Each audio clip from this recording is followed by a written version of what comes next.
Welcome to Design Your Destiny, your podcast for tapping into the power of your subconscious mind.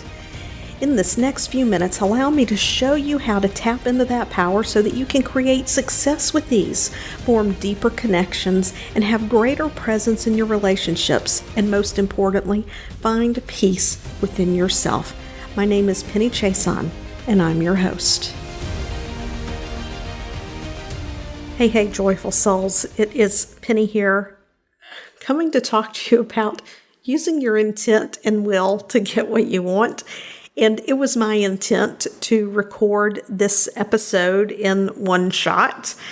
And that hasn't worked out. And it probably has not worked out because I've not used my will. If I had used my will, I probably would have made some notes to keep me on track. But if you've listened to me for any length of time, then you know that most of the time I just go off of the top of my head. I follow my instinct and my intuition about where an episode needs to go. But I feel a little more focused now. So let's see where this gets us. So using your intent and will to get what you want. Most people, when they have a goal or a vision of something they want to achieve, whether it's in their personal life, their professional life, relationships, there's this sense that we have to make things happen and that we need to use our willpower to make things happen. And nothing could really be further from the truth, because willpower is a function of our present conscious awareness. And our conscious awareness can only process so much information at a time. And if we overcommit to things, if we become stressed out, if our mind is overthinking and we're trying to solve some problem, and we're also trying to stay focused on what we have our willpower assigned to, our mind is going to rank things in levels of importance to what helps us to feel safe and secure. So if you're really stressed or you're worried about something, but at the same time you're wanting to do this thing where your willpower is attached to, then your mind is going to send you in the direction of what it feels is meeting your needs. So for example, just toss something out here. I started a routine of walking every morning. And, say my mom called me up and she has something that's to her is urgent. Now, if I were someone who got really stressed and nervous, or I was someone who felt like I had to be there for her at a moment's notice so that she knew that I loved her and that I care about her, then this need that I would have to make sure that she knew that I loved her and I cared about her, if that is tied to my sense of self and my sense of belonging and acceptance, and I'm over here and I want to walk and say I've never really put myself first, but then over here my mom needs me, and that generates stress when she calls, and for whatever reason that generates stress. And when I say stress, I don't mean like, oh my gosh, I have to do this. No, I mean internal stress, subconscious stress, that there's a need there that in order to feel accepted, to be the loving daughter, say I have an identity of a loving and doting daughter, then my brain, if it's just new to building this habit of walking every day, my brain is going to chase after what's important to my subconscious, which is that I remain that loving and doting daughter in her eyes for my acceptance. Now, I'm going to be honest with you. I'm a loving person, but I've never been one to dote on anyone. Okay, so that's kind of an extreme example for me. But when you are In any situation, and you're using willpower, then you're working from consciously, analytically, to make something get created in your life. And when you see people that you're amazed by, and it's like, you know what? Joe over there, like, he decided he was going to start this company. And boom, he just did it. Not only did he start the company, but he's so successful, it makes my head spin. It's like, for him, it's like getting up and getting dressed and putting on his shoes and socks. It just happened. I don't understand. And here I am.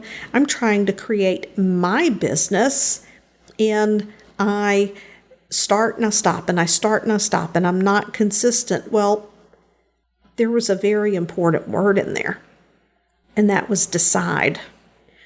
When we decide to do something, and in that decision, we are 100% committed, there are a couple of things happening.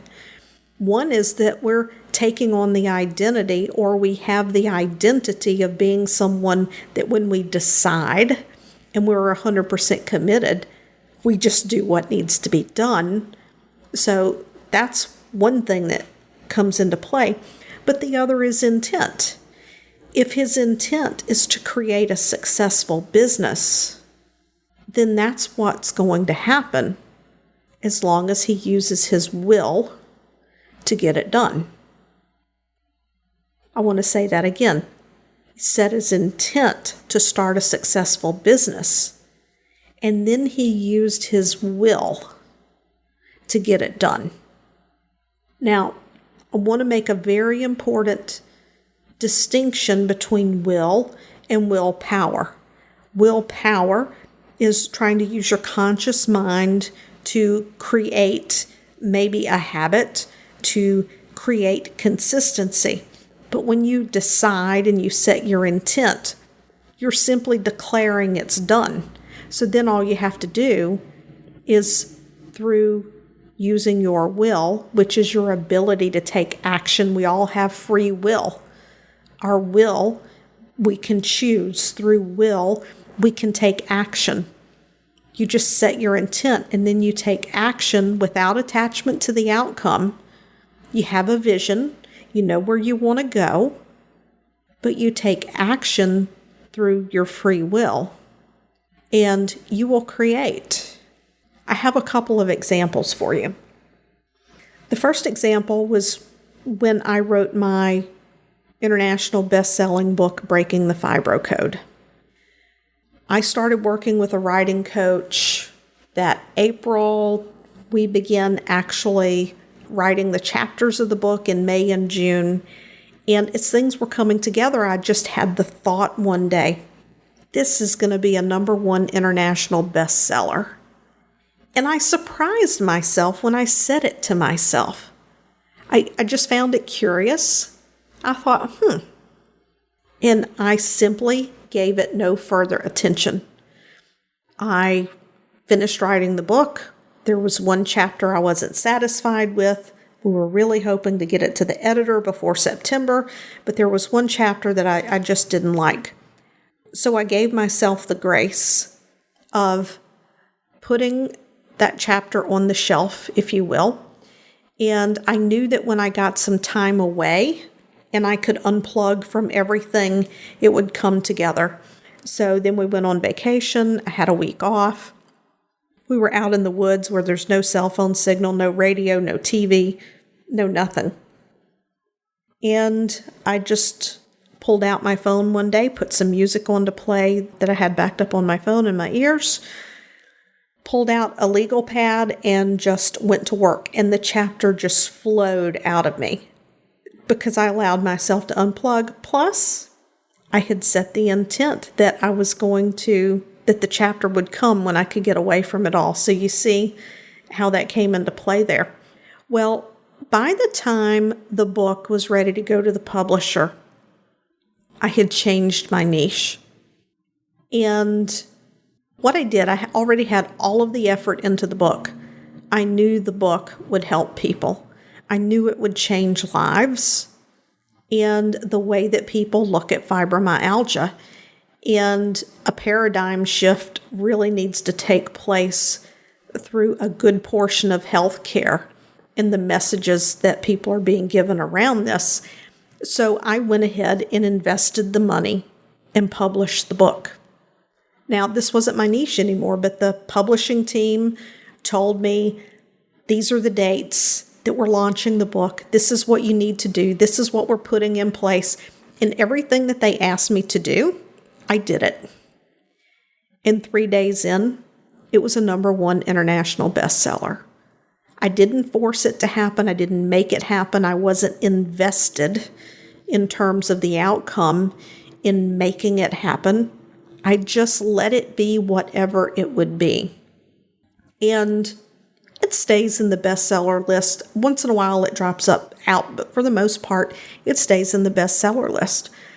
Now, another time that I used my intent and will, this is a very different scenario, but it's interesting how it came about.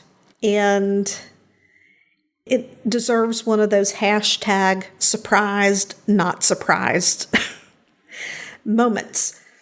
So if you follow me on Facebook, you may have seen the video that I did where I unveiled a painting that I recently purchased. And the story behind this painting is that I'm in a coaching group. It's Jim Fortin's transformational coaching program. And I've been in his coaching programs. It'll be 3 years this September, just because it's freaking amazing. It's where I learned all about using your will and your intent and identity, right?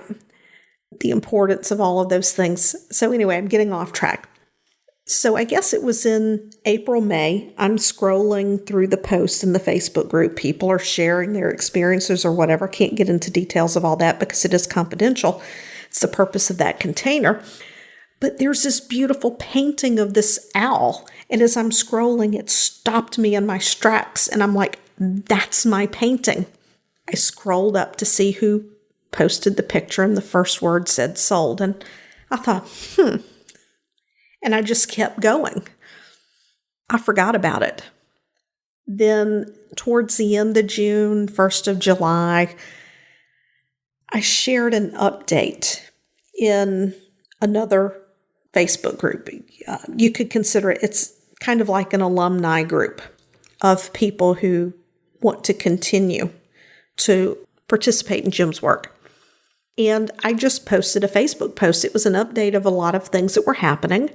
And for the image for the Facebook post, because we all know that if you post a picture or video on Facebook, they show your post more. I put a screenshot that I had taken of one of Jim's Instagram posts that had this beautiful picture of an owl and a quote by Rumi about silence.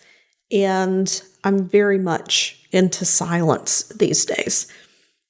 Probably a little bit to my detriment. I need to get out in the world a little more, but I embrace the silence. So Jim comes in and he comments on the post. His only comment on it was, "Did you see the painting in the other group? Go ask to buy that painting." Now, unless you've been involved in transformational work and learning to understand about will and intent and using your sense to allow things to unfold in your life, then you wouldn't understand the importance of that. But when I saw that, I understood the importance of it. I'm like, Now, keep in mind, I had forgotten about the painting. So I go into the group, I scroll and I scroll and I scroll. Now, mind you, I'm just guessing, but there are probably 80 to 100 posts made in that group every single day. And I'm trying to scroll all the way back. I can't find the picture of the painting. So I go back to my original post to say that I can't find the painting, and I see that Jim has also been looking for this painting. And I just posted, you know what? I can't find it either. I'm going to make a general post in the group to see if someone can tag me if they know who painted it. When I saw that he had been looking for it and that he had taken the time out of everything else that he had going on to search for that painting, that was a sign to me that this was important. So someone tagged me in the post. I went back and I looked at the painting, and as soon as I saw the painting, the first thought that entered my mind again was, that's my painting. And then I looked, I'm like, oh yeah, it's sold. So I reached out to the artist and said, hey, do you have another one? Because like some artist will paint something in a series, it's several variations on a theme.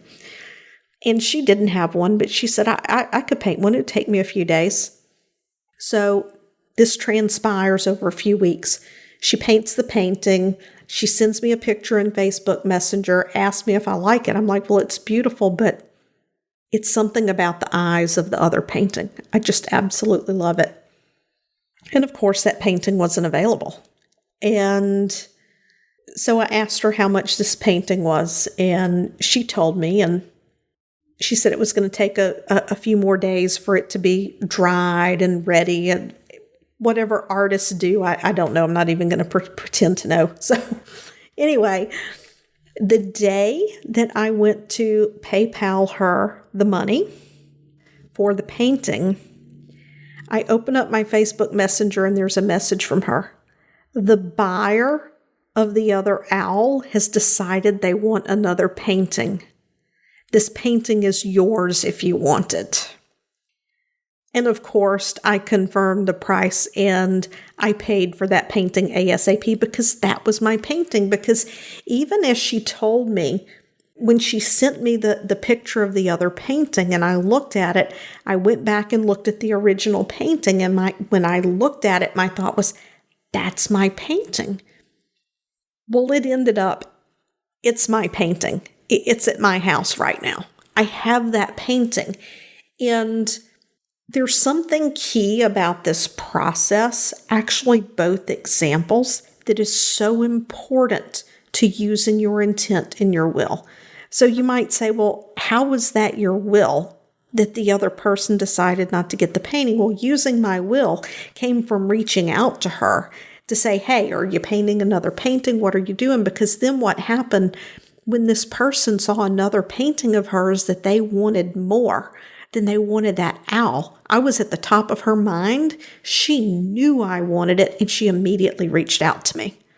That was using my will. And the other key component to the book and the story about the owl is that I never got into negative self-talk. I didn't think about it. Once I said it, I just said it. Like, I didn't ruminate that somebody else had bought the owl. Oh, it's not mine. Oh my gosh, I can't believe it. Somebody else has it. I really wish I had it. None of that. When we went into the book launch, even though I had changed niche, I never said anything like, well, it doesn't matter to me what it does, or this is useless, I shouldn't bother, this isn't what I'm doing anymore. No, none of that. I had totally forgot I set my intent. I just showed up and did what I did without any negative self-talk, without any doubt, without any question, just surrendering to doing what I do and let whatever happen without focusing on the outcome. That's using your intent in your will. So whether you want to lose weight, whether you want to break an income barrier in your business, whether you want to get out there and start being more visible in whatever it is that you're doing, whether you want to write a book, just set your intent. I'm going to blank, and then just let it go and do whatever it is that you do that moves you towards that. You may not be able to pinpoint a time frame of when it's going to happen. That doesn't matter. It'll happen when it's going to happen. And know that if you ever have that self-doubt come up, just once again set your intent and keep going. And have grace with yourself, especially if you're doing something new and different that you've never done before. Just have grace with yourself if you slip up, and then don't start telling yourself you're not doing it right.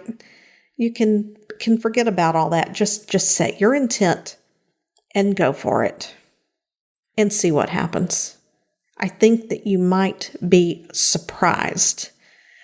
I would love to hear your stories of how you have used your intent in your will to get what you want. So I would love for you to just send me a DM on Instagram, a message on Facebook Messenger, or if you're on my email list, just hit reply and share with me your examples of using your intent and your will to get what you want. And let's celebrate those wins, because it represents a wonderful shift in thinking that is going to support you in reaching all of your desires throughout your life. Until next week. Thank you for listening today. If you've enjoyed this episode of Design Your Destiny, I would appreciate it if you would head over to iTunes and leave a positive review. When you leave a positive review, it's like podcast currency, and we can increase our reach and get the message to even more people that they, just like you, have the ability to design their destiny. And remember, subscribe on your favorite podcast platform.